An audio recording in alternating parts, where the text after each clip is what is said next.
ഞാൻ അയൽഗ്രാമത്തിലെ ഇടയ പെൺകുട്ടിയാണ്. കണ്ടാ പറയില്ല. വനത്തിൽ വിറകു ശേഖരിക്കാൻ വന്ന് വഴിതെറ്റിപ്പോയതാ. എന്റെ സമയം. എനിക്ക് പോകാൻ കാതങ്ങൾ ബാക്കിയുണ്ട് തമ്പുരാൻ. ഈ രാത്രിയിൽ നിന്നെ ഞാൻ ഒറ്റയ്ക്ക് വിടില്ല. അങ്ങ് ധീരൻ തന്നെ.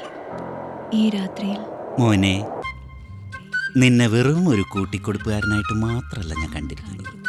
നീ എനിക്ക് സ്നേഹിതനാണ്, അനുജനാണ്, രക്ഷകനുമാണ്. അതുകൊണ്ടാണ് ഞാൻ വീണ്ടും വീണ്ടും ആവർത്തിക്കുന്നത്. 7 മണിയുടെ സീരിയലിലെ സ്വപ്നദേവിയല്ല, 7:30 കള്ളിയങ്കാട്ട് നീരിയിലെ സ്വപ്ന ജോസഫാണ് ഞാൻ പറഞ്ഞ കുട്ടി.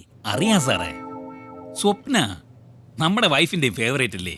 പിന്നെ എനിക്കിതൊക്കെ മാറിപ്പോവോ സാറേ? ആ, നീ അയച്ച പടം അത് തന്നെ.